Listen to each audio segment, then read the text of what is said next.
Good afternoon from a very warm Massachusetts. This is part 2 of a video I made yesterday, and I wanted to deal with the fellow, the hurler. Let's call him the hurler on the ditch. But before I even get to him, I think today I've seen more insanity coming out of Ireland than I've ever seen before, and that is saying quite a bit indeed. I saw episode 5 of the Pied Piper leading the merry march from the GPO to the Dole, getting stopped by the police, the Gardaí, and packing their bags and shagging off back to wherever they came from. Say what you will about that fellow down there in Sligo with his happy farm.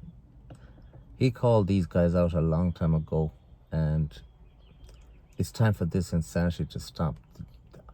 I suspect that some of these people are actually being paid by the state to demoralize and just weaken the nationalist cause, economically, financially, emotionally, and everything else. They should be boycotted and shunned, and it's time now for people to wise up and quit this foolish march from the GPO. Anyway, put that aside. The next bit of awful insanity that I saw. Some people decided that they were going to bless Arnott's store. Wait for this. They believed a crowd of muck savages or something put a voodoo curse on Arnott's store.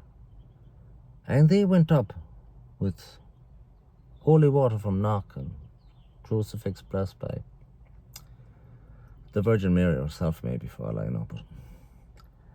And did a bit of a ceremony. Now, I don't mind Catholics, however orthodox they wish to be. They're fantastic, and let them do what they do. And if there was more like them, Ireland would be a far, far better place. But remember, doing this ceremony shows that they actually believed that the muck savages had put a voodoo curse which needed to be removed from Arnott's. I'm telling you, it was lucky I wasn't driving when I saw that, because me and this Suburban would have fucking cleared the highest Jersey barrier in the state of Massachusetts, because I never saw anything like it. Anyway, that's 2 things. Now, getting on to the hurler. The hurler now has been described as a great hero. Oh, for fuck's sake. You know, I'd swear it's the rebirth of Cuchulainn or something with this guy. He was a fucking bollocks. Useless as far as I am concerned. As useless as tits on a bull.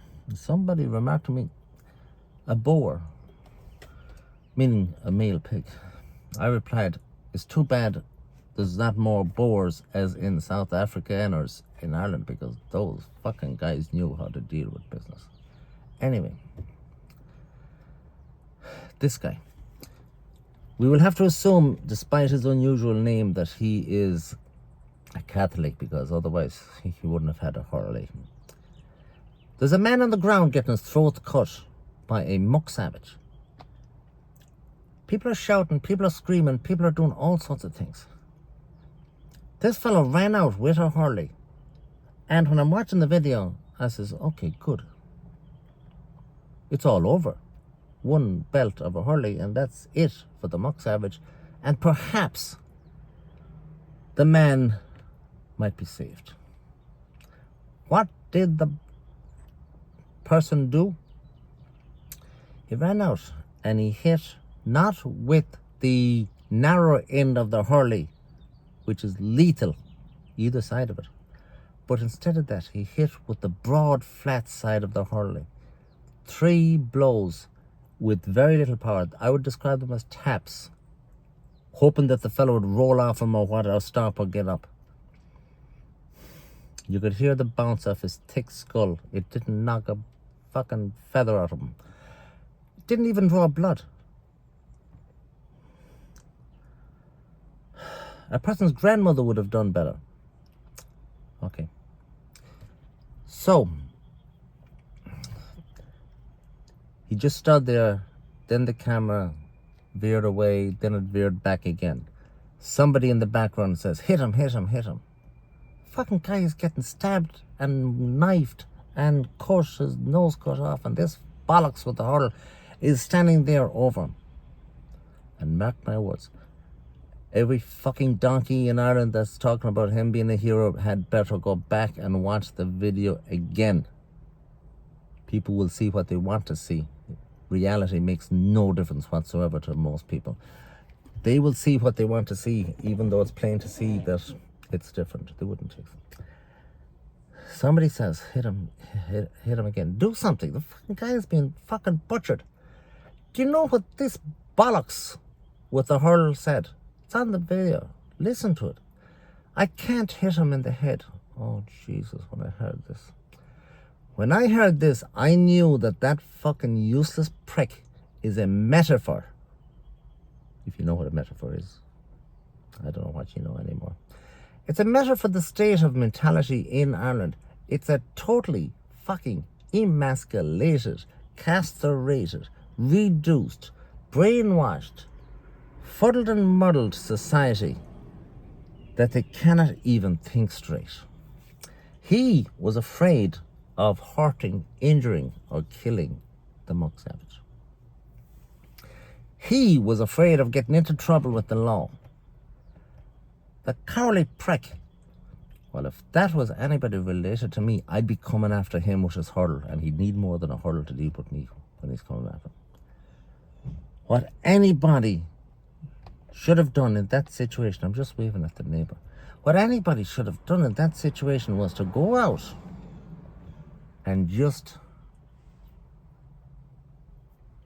give him one chop. It's over with the hurl. And yet people are talking about fair play to this lad. He's a hero.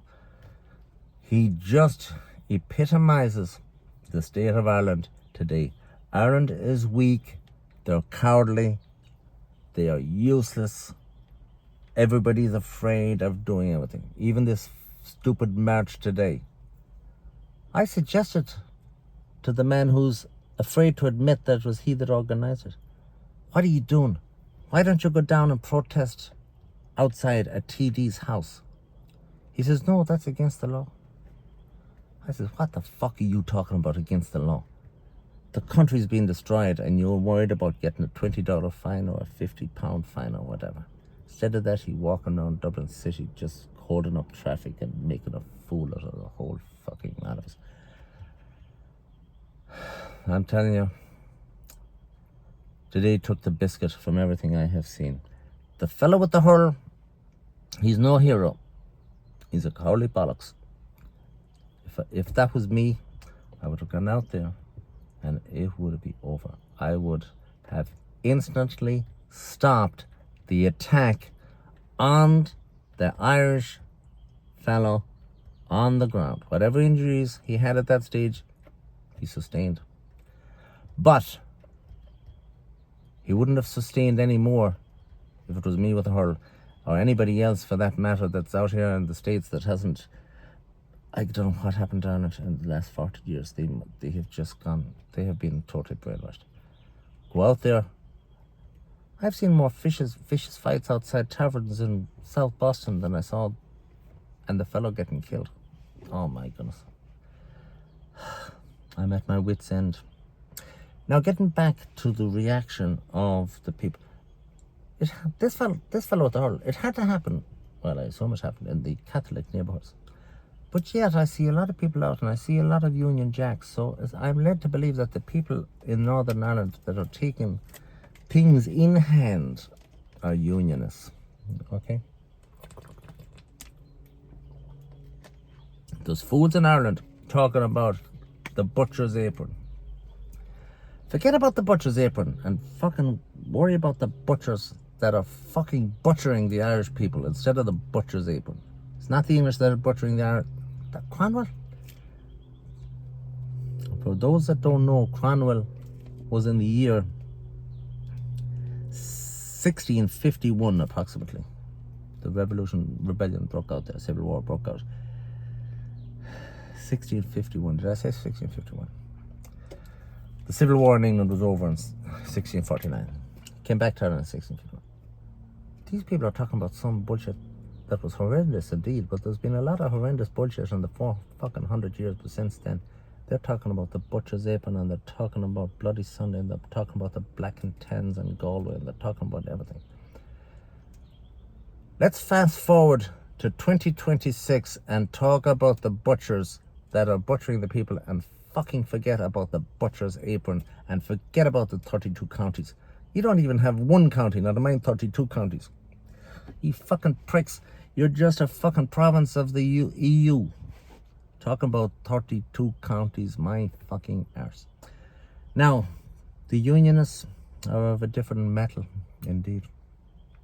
What I expect those people to do is, I expect them to form a redoubt, R-E-D-O-U-B-T. Look it up if you don't know what I'm talking about.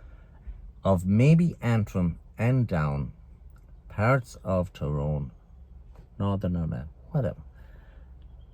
And they are going to remove people that are a danger to their survival, and they will have a statelet up there, but at least they will survive, which is more than can be said at this stage of the game for the people in the South. Now, thank you for watching, and enjoy the rest of your day, and don't pass any remarks on the lads marching around Dublin when lads are getting their throats cut on the streets of Blanchardstown. Thank you very much for watching.